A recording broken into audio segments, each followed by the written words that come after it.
সন্ধে হলেই মনটা আনচান করে পকোড়ার জন্য। আর সেটা যদি হয় পালং শাকের পকোড়া, তাহলে কেমন হয় বলুন তো? সন্ধেবেলায় আমরা বাঙালিরা ম্যাক্সিমাম বাড়িতে পকোড়া আর চাটা খুব দরকার হয়। তো আজকে আমি চলে এসেছি পালং শাকের পকোড়া নিয়ে। Hello everyone, welcome back to my channel. আশা করছি দূরে কাছে যে যেখান থেকে ভিডিওটি দেখছেন সবাই ভালো আছেন, আমিও ভালো আছি। তো আমি এখানে নিয়ে নিয়েছি 500 গ্রাম মতো পালং শাক।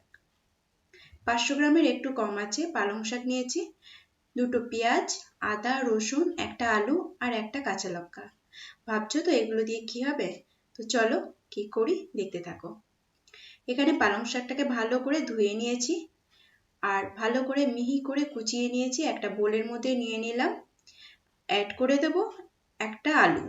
আলুটাকে গ্রেটার দিয়ে গ্রেট করে নিয়েছি।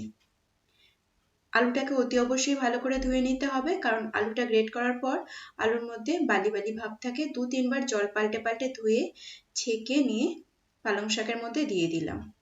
আর দিলাম দুটো পেঁয়াজ মিহি করে কুচি, কাঁচা লঙ্কা কুচি। ঝালটা যে যেমন ভালোবাসে তেমনই কিন্তু দিতে হবে। আর দিলাম আদা রসুন পেস্ট, চাইলে আদা রসুনটাকে গ্রেট করেও দিতে পারেন। আর দিলাম চিলি ফ্লেক্স, সম্পূর্ণ অপশনাল। দিলাম ময়দা, 2 চামচ মতো ময়দা। দিয়ে দিলাম বেসন, 1 কাপের একটু বেশি আছে বেসনটা। আর দেব লবণ, ধনেপাতা কুচি। সমস্ত উপকরণগুলো দিয়ে ভালোভাবে কিন্তু মিশিয়ে নিতে হবে। হাতের সাহায্যে ভালোভাবে কিন্তু মেখে নিতে হবে। এখানে কিন্তু কোনো জল অ্যাড হবে না, কারণ পালং শাকের যে জলটা আছে, আলুর যে জলটা আছে, সেই জলেই কিন্তু বেসন আর ময়দাটা ভালোভাবে মেখে নিতে হবে। তো আমি সব কাজটাই করেছিলাম কিন্তু সম্পূর্ণ অফ ক্যামেরা। তো দেখতেই পাচ্ছ কিভাবে আমি মেখে নিচ্ছি। এইভাবে মেখে পালং শাকের পকোড়া অবশ্যই একবার বাড়িতে বানিয়ে দেখো, খেতে কিন্তু খুবই ইয়াম্মি হয়। তো আমার এখানে অফ ক্যামেরা মাখানো হয়ে গেছে। এখন এর মধ্যে কিছু স্পাইসেস দেব। 1/2 চামচের একটু কম হলুদ গুঁড়ো, লঙ্কার গুঁড়ো আর দিলাম গোটা জিরে। এই মশলাগুলো দিয়ে আবারও আমি ভালোভাবে মেখে নেব।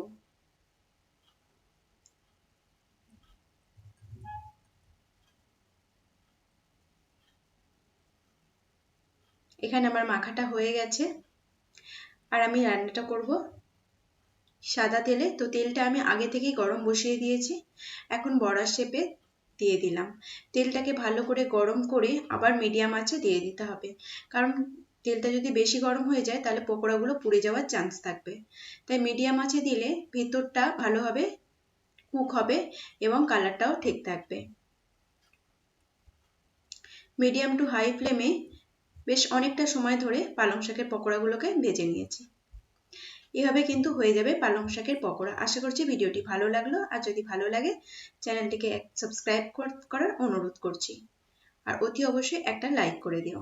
তোমাদের একটা লাইক আমার এই ভিডিওটিকে কিন্তু অনেক অনেক বন্ধুর কাছে পাঠিয়ে দেবে। আর যদি চ্যানেলে কোনো নতুন বন্ধু এসে থাকো তাহলে অনুরোধ করব সাবস্ক্রাইব করে পাশে থেকে যাবেন আর বেল আইকনটিও ক্লিক করে দেবেন। তো এখানে আমার রেডি হয়ে গেছে কিন্তু পালং শাকের পকোড়া।